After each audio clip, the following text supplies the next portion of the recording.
যারা জমিদার ছিল আগে, সেই জমিদাররা তারা কেমন টয়লেট করতে একটু দেখানোর চেষ্টা করবো। তার দেখুন আপনারা, এই দেখুন। হ্যালো ফ্রেন্ডস, এখন আমি আছি আমাদের মানিকগঞ্জের সাটুরিয়া যে জমিদার বাড়ির রাস্তাটি, সেই জমিদার বাড়ি আমরা এখন ফ্যামিলির সকলে মিলে জমিদার বাড়ির উদ্দেশ্যে রওনা হচ্ছি। তো চলুন আমাদের সাথে দেখে আসি আমাদের মানিকগঞ্জ সাটুরিয়া জমিদার বাড়িটি কেমন দেখা যায়। অত্যন্ত সুন্দর এবং পরিপাটি এই রাস্তাটি ধরে আমরা রওনা হয়ে গেলাম জমিদার বাড়ির উদ্দেশ্যে। খুবই সুন্দর এই রাস্তাটি, দেখলে আপনারা বুঝতে পারবেন। কিছুক্ষণের মধ্যে আমরা পৌঁছে যাবো। এই যে পৌঁছে গেলাম জমিদার বাড়ি, বাগিয়াটি জমিদার বাড়ি। দেখুন এখন আমরা চলে আসলাম মানিকগঞ্জ সাটুরিয়া জমিদার বাড়ি। তো এখানে আজকে বেসিক্যালি 16 ডিসেম্বর 2025 সাল আছে। 16 ডিসেম্বর, 16 ডিসেম্বরের কারণে আজ জমিদারের বাড়ি ঢুকতে কোনো প্রবেশ মূল্য লাগবে না, কোনো টিকিট মূল্য লাগবে না। তো আপনারা এই মুহূর্তে যারা যারা দেখতে চান তারা দ্রুত চলে আসুন জমিদার বাড়ি। আসুন আমরা একটু ভিতরে যাই, আসুন সবাই। হ্যাঁ, তো গাইজ দেখতে থাকুন কেমন সেই আগের যে রাজা বাদশারা ছিলেন, যারা জমিদার ছিলেন, তাদের যে বাসভবন এবং যে বিচার কার্য পরিচালনা করত, সেই রাজ দরবারগুলি কেমন হতো।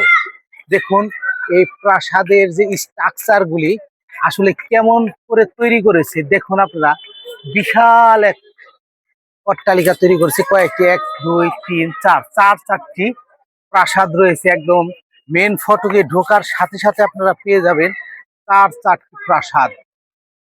এবং সামনের যে সাইডটা আছে, সামনের এই জায়গাটা একদম গার্ডেনের মতো সুন্দর করে গাছ, ফুল গাছ এবং বিভিন্ন ধরনের আপনার পাতাবাহারের যে গাছগুলি আছে সেগুলো এখানে সৌন্দর্যমণ্ডিত করা হয়েছে।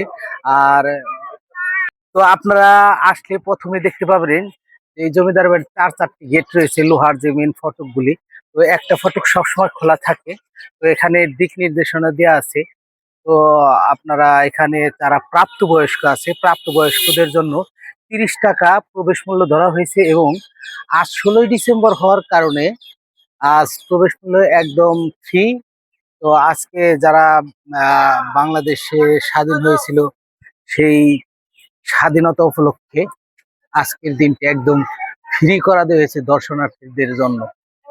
সে ভিতরের পরিবেশটা আপনাদেরকে দেখানোর চেষ্টা করবো। আমি চলুন আপনাদের সাথে, চলুন আমাদের সাথে আমরা একটু দেখে আসি যে জমিদার বাড়ির ভিতরের পরিবেশটা কেমন। তো আমরা এখন জমিদার বাড়ির ভিতরে প্রবেশ করব। এই দরজা দিয়ে, ওই দরজা দিয়ে ঢুকবো। ভিতরে নাকি একটা বিশাল শান বাঁধানো পুকুর আছে। আমরা দেখবো সেই পুকুরটা কেমন। এবং পুকুরের চতুর্পাশে অনেকগুলো ঘাট তৈরি করা আছে, যা যে ঘাটলায় বসে আগেকার রাজা বাদশাহ বা জমিদারের যারা ওয়াইফ ছিল বা এই রাজ দরবারে যারা থাকতেন, তারা এখানে গোসল করতেন। আমরা দেখতে পাচ্ছেন, দেখুন এই প্রাসাদগুলি দেখুন, একদম পুরনো। তো পুরনো হলেও এটার বাহিরে কিছু স্ট্রাকচার বিগত সরকারে এটার সংস্করণের কাজ করেছে। আপনারা দেখতে পাচ্ছেন এই পাশে যে এগুলি অনেক পুরনো প্রাসাদ, এগুলি অনেক পুরনো প্রাসাদ আছে। এগুলি দেখুন, এগুলোর যে ইট গুলো আছে, যে ওয়াল গুলো ছিল, ওয়াল গুলো একদম ক্ষয়ে ক্ষয়ে কালক্রমে এগুলি নষ্ট হয়ে যাচ্ছে। এই যে কি যেন লেখা আছে দেখি একটু, এই ভবনটি গোবিন্দরাম সাহার জ্যেষ্ঠ পুত্র পণ্ডিত রাম সাহার বাসভবন অন্দরমহল হিসাবে ব্যবহৃত হতো। চুন সুরকির উপাদানে নির্মিত 3 তলা এই ভবনটিতে মোট 21টি কক্ষ রয়েছে। তো আমরা দেখবো, একটু ঘুরে ঘুরে দেখার চেষ্টা করবো। কি আজ 16 ডিসেম্বর হওয়ার কারণে প্রচুর দর্শনার্থী এই জমিদার বাড়িতে প্রবেশ করেছে। আমাদের মানিকগঞ্জের বিভিন্ন থানা উপজেলা থেকে বা অন্যান্য এলাকা থেকেও প্রচুর দর্শনার্থী এখানে এসেছে।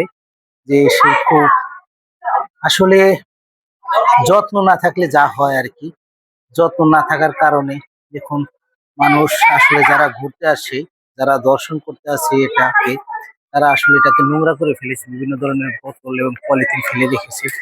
এবং আমি একটি গাছ দেখতে পেয়েছি গাইস, অনেক সুন্দর। দেখুন আপনারা স্তরে স্তরে দেখুন কত সুন্দর একটি গাছ।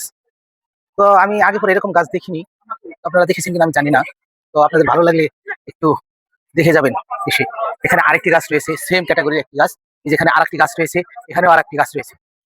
এবং সেই সাথে আমি চলে আসলাম সেই কাঙ্ক্ষিত স্থানে, জমিদার বাড়ি। দেখি ভাই, সেই কাঙ্ক্ষিত স্থানে চলে আসলাম, সেই শান বাঁধানো পুকুর। সেই শান বাঁধানো পুকুর পারে আমরা ইতিমধ্যে চলে এসেছি গাইস। আপনারা দেখতে পাচ্ছেন অত্যন্ত মনোমুগ্ধকর একটি পুকুর। এখানে ঘাট রয়েছে 1 2 3 4 5, পাঁচটি ঘাটলা করে রাখা হয়েছে। সে আগেকার রাজা বাদশাহ বা জমিদারের স্ত্রীরা এখানে গোসল করতেন, তারা শান বেঁধে গোসল করতেন এবং ওই পাশে রয়েছে অনেকগুলো, আমার কাছে মনে হচ্ছে টয়লেটের মতো, যে হয়তো তারা হয়তো রাজ কর্মচারী এবং কর্মকর্তা যারা ছিল তাদের শৌচাগার ছিল এগুলি। এই যে দেখতে পাচ্ছেন, প্রাচীন কীর্তির গায়ে আছর কাটা লিখন দণ্ডনীয় অপরাধ। এই যে দেখুন পুকুরটি। তো এগুলি কি ছিল আমি একটু দেখানোর চেষ্টা করব, যে আসলে জমিদার নষ্ট হয়ে গেছে। এরকম টয়লেটে আগেকার রাজা বাদশারা টয়লেট করতেন। এই যে দেখুন, এখানে সারি সারি অনেকগুলো টয়লেট রয়েছে। এই যে দেখুন,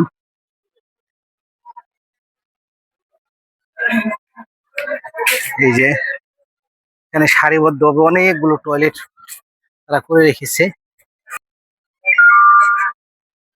পূর্ব সাইডের জায়গা এবং পূর্ব সাইডে যে বিল্ডিং গুলো রয়েছে সেই বিল্ডিং গুলো আমি ঠিক দক্ষিণ পাশ থেকে, আপনি পূর্ব পাশ থেকে দেখানোর চেষ্টা করব সেই পুকুরটি।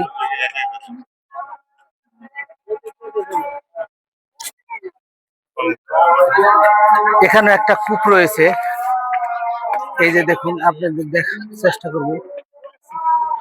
তো এখান থেকে যদি মোবাইলটা পড়ে যায় তাহলে ঠাস করে একটা গম রাখবো আমি, এখানে বেশিক্ষণ থাকা যাবে না।